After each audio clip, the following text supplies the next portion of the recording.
umutwe wa AFC M23 urwanya ubutegetsi bwa Repubulika Iharanira Demokarasi ya Congo RDC ndetse na leta y'iki gihugu byamaze kumvikana guhagarika imirwano bimaze igihe bihanganyemo mu burasirazuba bw'igihugu cya Repubulika ya Demokarasi ya Congo kugira ngo ibiganiro by'amahoro bikomeje guhuza impande zombi muri Katari bibe mu mwuka mwiza. Ibingi bakaba ari byatangajwe mu itangazo rihuriweho n'impande zombi ryashyizwe ahagaragara n'umuvugizi wa AFC M23 Lawrence Kanyuka kuri uyu wa 23 Mata 2025. Itangazo rikaba rigira riti mu mwuka w'ubwumvikane busesuye n'intego ihuriweho yo guharanira amahoro binyuze mu nzira y'ibiganiro, abahagarariye Repubulika ya Demokarasi ya Congo n'umutwe wa AFC M23 bagiranye ibiganiro by'amahoro byabereye muri leta ya Katari. Nyuma y'ibiganiro byabaye mu mucyo no mu buryo bwubaka, impande zombi zumvikanye gukorana hagamijwe kugera ku masezerano y'agahenge azatuma ishyirwa mu bikorwa ry'ihagarikwa rirambye ry'ibikorwa by'ubugizi bwa nabi rigezwaho. Itangazo kandi ryakomeje rivuga ko impande zombi zumvikanye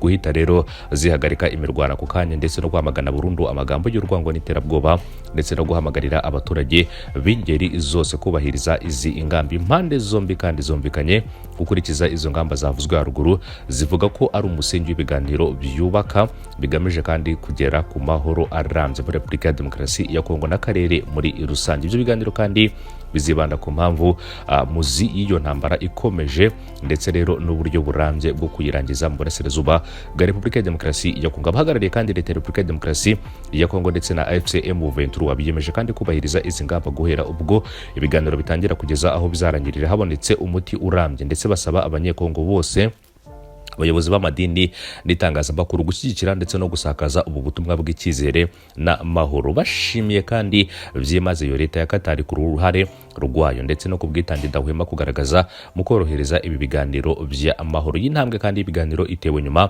igihe gito Katari ifashe icyemezo cyo kuba umuhuza mu kibazo cya Repubulika ya Demokarasi ya Congo nk'uko aya makuru abitangaza. Ku wa 18 kandi Werurwe nibwo Emiri wa Katari akaba rero yitwa Sheikh bin Hamad Al Thani yasuje cyangwa se akaba yarahuje perezida w'u Rwanda Paul Kagame na Felix Tshisekedi wa Repubulika ya Demokarasi ya Congo mu biganiro bigamije guhosha umwuka mubi umaze igihe hagati y'ibihugu byombi. Ibiganiro kandi byakurikiwe n'uruzinduko abahagarariye AFC M23 barimo umuyobozi mu bya politike wa Bertrand Bisimwa na Colonel Nzenze John Imani ushinzwe rero ubutasi n'ibikorwa bya gisirikare bagiriye rero muri Katari. Iki gihugu kandi leta ya Katari yaganiriye cyangwa se yaganirije abahagarariye AFC M23 bayisobanurira impamvu yatumye bafata intwaro n'icyo bifuza kuri leta ya Repubulika ya Demokarasi ya Congo. Ibirambuye kuri iki kiganiro ntibyagiye hanze nk'uko impande zombi zumvikanye ko bigomba kuba ibanga. Icyo gihe kandi intumwa z'igihugu cy'u Rwanda za Repubulika ya Demokarasi ya Congo nazo zahuriye muri Katari ziganira ku makimbirane ari hagati zombi rero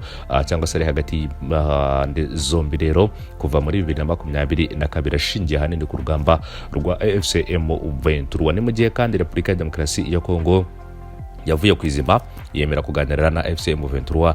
Nyuma yaho rero uyu mutwe wari ukomeje kwigarurira ibice byinshi mu burasirazuba bwa Repubulika ya Demokarasi ya Congo. Nubwo rero ibi biganiro byombi byemeranije kuba rero impande zombi zahagarika ibirebana rero n'imirwano kugeza rero igihe ibiganiro bizarangira. Gusa hari andi makuru yari yakomeje kujya agaragara ku munsi w'ejo avuga ko rero ibiganiro iziguye by'ihuriro rya AFC M23 ndetse na Repubulika ya Demokarasi ya Congo byaberaga muri Katari rero ngo byari byahagaze kwa 22 ngo bitewe no kudahuza kw'impande zombi. Amakuru icyo gihe yavuga ko rero imbarutso yo guhagarara kw'ibi biganiro yari yabaye Repubulika ya Demokarasi ya Congo yafunguye abantu bagera kuri 5 ngo batari ku rutonde rwabo AFC M23 yasabaga ko bafungurwa mu rwego rwo kugaragaza ko ubutegetsi bw'iki gihugu rero bushaka kumvikana. Abo rero muri AFC M23 bavuga ko rero abo leta ya Repubulika ya Demokarasi ya Congo yafunguye ngara bakekwa gukorana na murumuna wa Colonel Nanga uyobora iri huriro witwa Christophe Bazene Nanga basenya rero cyangwa se Bazene akaba yarabaye guverineri w'intara ya Haut-Uele. Gufungurwa rero kw'abantu 700 bari ku rutonde AFC M23 yari yashyikirije Katari kwari gushingiye ku kuba rero iri huriro ryarakuye abarwanyi baryo mu mujyi wa Walikare no mu bindi bice bihana imbibi. Nubwo kandi impamvu ariyo yamenyekanye mbere byageze kwa 22 Mata 2025 Repubulika ya Demokarasi ya Congo ndetse na M23 bitarumvikana ku magambo akwiye kwandikwa muri raporo y'ibiganiro bimaze iminsi bibera muri Katari. Leta kandi ya RDC yifuzaga ko muri iyo raporo ngo handikwamo ko impande zombi zumvikanye ku ngingo runaka nyuma y'inama yahuriye cyangwa se yahurije iduha Perezida Paul Kagame ndetse na mugenzi wa Repubulika ya Demokarasi ya Congo ku itariki ya 18 Werurwe muri uyu mwaka. M23 kandi ngo yabonye ko kongera amazina y'abakuru b'ibihugu muri iyi raporo byari kugaragaza ko iri huriro rifite aho rihuriye n'amakimbirane amaze igihe kirekire hagati y'u Rwanda na Repubulika ya Demokarasi ya Congo. Iri huriro kandi ryagaragaje ko ikibazo cyaryo ntaho gihuriye n'u Rwanda, risobanura ko rifite ibyifuzo byarwo kuri leta ya RDC, cyane cyane ko rero rigizwe n'abanyekongo. RDC kandi nayo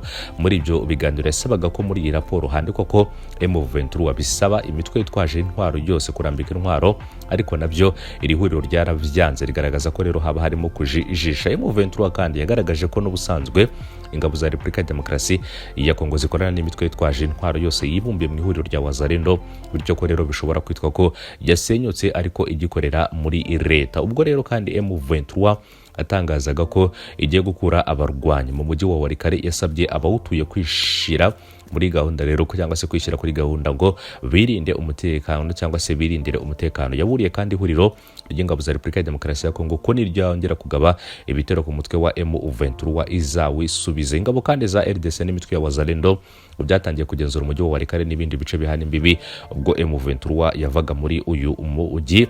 Ikindi kandi byigamba ko rero byatsinze urugamba byirukana umwanzi. Kuva kandi ku gicamunsi cyo kwa 22 Mata, imirwano yubuye mu gace ka Kibati rero gaherereye muri teritwari ya Walikale ku muhanda ugana mu bindi bice birimo umujyi wa Walikale. Umuvugizi kandi w'ibikorwa by'igisirikare cya Repubulika ya Demokarasi ya Congo muri zone ya gatatu witwa Major Nestro Mavudisa yatangaje ko rero abasirikare babo bari gukomeza rero cyangwa se bari gukomeza ibirindiro mu rwego rwo gukumira M23 mu gihe kandi yageragezaga kwisubiza ibice rero yavuyemo. Yagize ati rero izi nzozi ntabwo zizaba impamo, ntabwo bishoboka. Bakwiye kumenya ko rero twafashe ingamba zishoboka zose kugira ngo tuburizemo umugambi wari wose rero w'umwanzi. Ntabwo rero bazagera muri Walikale, Kisangani yewe ndetse na Kinshasa. Amakuru kandi avuga ko icyo gihe hari ubwoba bw'uko nyuma yaho ibiganiro byaberaga muri Katari byari bisa nkaho bihagaze, imirwano yashoboraga gufata indi ntera ndende cyane kuri rero buri ruhande ruvugaho rero kwitegura intambara, haba mu buryo bw'ubwirinzi ndetse no kwagura ibirindiro nk'uko aya makuru abigaruka. Gusa rero ibyo byose akaba ari byagiye bitangazwa mbere y'uko nyirizina umutwe wa M23 ugaragaza ko rero wamaze kumvikana na leta ya Congo. Ikindi kandi bakaba bemeranyije agahenge bidasubirwaho rero mu kuba bareka intambara nk'uko M23 yakomeza kugenda itangaza. Ni byinshi bitandukanye rero bikomeza kugenda bigarukwaho hagati y'impande zombi. Gusa rero bagashima Katari agize uruhare rukomeye cyane mu gufasha impande zombi. Ni mu gihe kandi hari amaze gutorwa undi muhuza rero witwa Fahenyasimbe, akaba ari perezida w'igihugu cya Togo, nawe rero akaba ari umwe mu bahuza hagati y'igihugu cy'u Rwanda na Repubulika ya Demokarasi ya Congo, cyane cyane kuri uyu mugabane wa Afrika. Mu minsi ishize rero akaba anaherutse kugirira uruzinduko i Kigali hano mu gihugu cy'u Rwanda, anahura n'umukuru w'igihugu cy'u Rwanda, bagirana ibiganiro bitandukanye rero birimo kurebera hamwe uburyo umutekano wagaruka mu burasirazuba bwa Repubulika ya Demokarasi ya Congo. Byinshi bitandukanye rero byakomeje kugenda bivugwa, byinshi bitandukanye byaranditswe, byinshi bitandukanye kandi ibihugu byinshi byakomeje kugenda bisaba amahoro rero muri Repubulika ya Demokarasi ya Congo, bisaba guhagarika intambara. Leta Zunze Ubumwe za Amerika iherutse gutangaza ko rero idashobora kugira ikintu icyo ari cyo cyose ikorera muri Repubulika ya Demokarasi ya Congo mu gihe hakiri ikibazo cy'umutekano. Ni mu gihe kandi hari ubwumvikane mu masezerano ya Repubulika ya Demokarasi ya Congo ndetse na Leta Zunze Ubumwe za Amerika.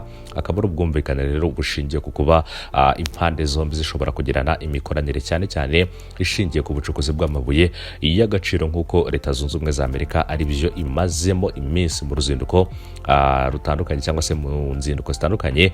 Bamwe mu bahagarariye Leta Zunze Ubumwe za Amerika bakomeje kugirira muri Repubulika ya Demokarasi ya Congo ndetse n'intumwa kandi za Perezida wa Repubulika ya Demokarasi ya Congo mu ruzinduko zagiriye muri Leta Zunze Ubumwe za Amerika mu kurebera hamwe rero uburyo impande zombi zishobora kuba zakaza imikoranire. Gusa rero mu mikoranire hagati ya Leta Zunze Ubumwe za Amerika by'umwihariko kandi ndetse n'imikoranire na Repubulika ya Demokarasi ya Congo, ni imikoranire kandi ishingiye ku kumvikana, ariko by'umwihariko hakazamo icyo nakwita inyungu ku mpande zombi. Repubulika ya Demokarasi ya Congo ikagira aho yungukira mu mikoranire na Leta Zunze Ubumwe za Amerika, ariko na Leta Zunze Ubumwe za Amerika zikagira aho zungukira mu mikoranire na Repubulika ya Demokarasi ya Congo. Nibyo rero impande zombi zemeranyije, by'umwihariko rero mu kurebera hamwe uburyo bashobora kuba bagera ku mahoro arambye, ariko n'imikoranire ikaba yagenda neza ku mpande zombi. Reka rero mbashimire mwese mukomeza kubana natwe, reka mbashimire mwese mukomeza kudukurikira, mukomeze mukore kuri sabone kugira ngo mubambere mu kuba mwabona byinshi bitandukanye mu makuru yacu